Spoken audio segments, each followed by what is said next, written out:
So you were looking at the outside of the 2018 Chevy Colorado Z71 with the 2.8 liter Duramax diesel.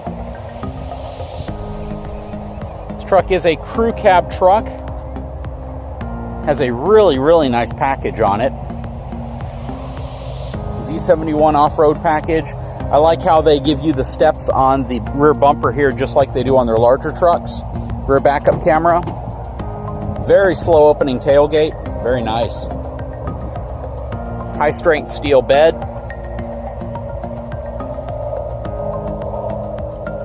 And a very light tailgate. I mean, this thing is very light, very easy to close. A couple things I want to point out. Fully E-coated frame. Very nice finish on it as well. 2.5 inch wide leaf springs. 6 lug wheels. This truck has the Z71 package, so it comes equipped with the Goodyear Wrangler tires. Size of the tires are 255/65 R17. 17-inch wheel. I really like the running gear that it has right here. They look really nice. So this truck, again, comes equipped with the 2.8 liter Duramax. It's a $3,730 option for this truck. Has a total price of $43,285. This truck has the hill descent control on it, 8-speed transmission, Z71 package, as well as a locking rear differential, fully automatic. The truck looks really nice. Honestly, this is a good looking truck. And in my opinion, a lot of these more compact trucks are kind of looking similar to each other. I'm going to say the Tundra does look a bit different, but this looks very similar to the pictures I've seen of the new Ranger as well. But I'm not going to lie, it's a very attractive looking truck, and I honestly would say this looks better to me than the new Ford Ranger. As you can see, power door locks, power windows. Here's your power seats. You can move the seat forward, backward, up and down, lumbar support, and this is how you tilt the back of the seat forward or backward. 4-wheel drive right here. You have your auto headlight, which is a feature that I think is really great on new vehicles, plus your control for your 2-wheel and 4-wheel drive. You have a trailer brake on this particular model. Has an 8-inch navigation screen on it. One really nice feature of this truck is that with the diesel engine, you get the exhaust brake as well. So if you're hauling really any type of trailer, having that feature is going to definitely help slow your vehicle down and help you come to a stop when you're going downhill or just when you're coming to a stop in general. It does have heated and ventilated seats, which is really nice. The interior of the truck is very similar to the larger Silverado, but it has a very nice interior. The headrests feel great. They're very well padded. A lot of room in the center storage area as well. That used to be a big compromise on these smaller trucks, is you really wouldn't get much room in these center storage areas, and this one is very deep. It's probably a foot deep and about 5 inches wide.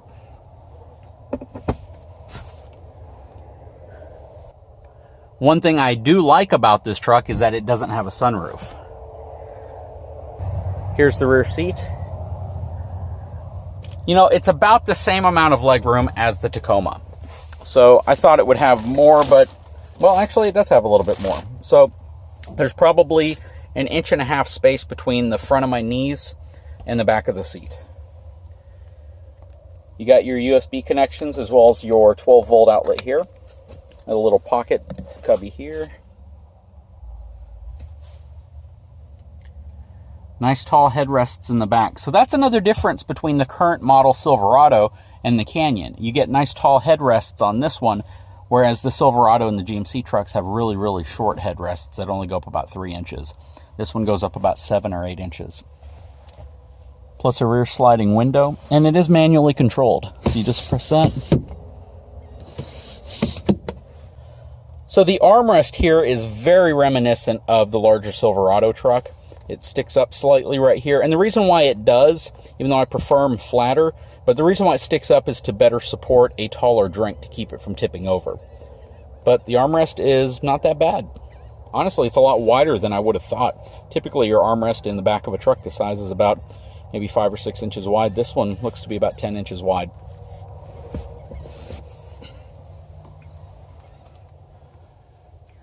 And what I was telling you while I was driving is that the interior of this truck doesn't necessarily have a compact feel to it. It feels more like a mid-size truck, and it definitely screams mid-size when you're sitting in it. It has a nice, good feel to it.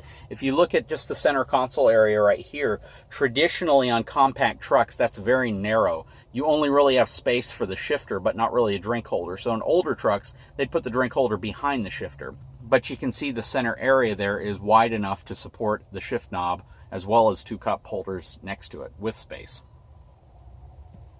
Let's see how this diesel looks and sounds with the hood open.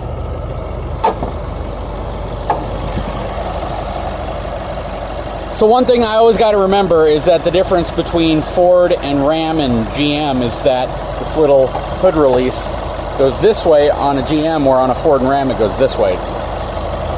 2.8 liter. Very quiet diesel. Very, very quiet.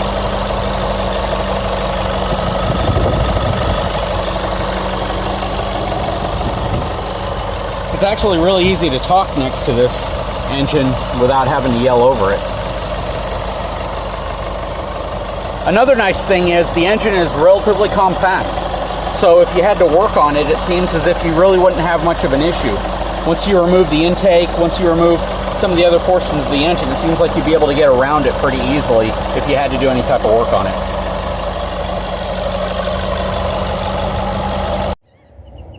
The maximum payload capacity of this truck is 1,348 pounds.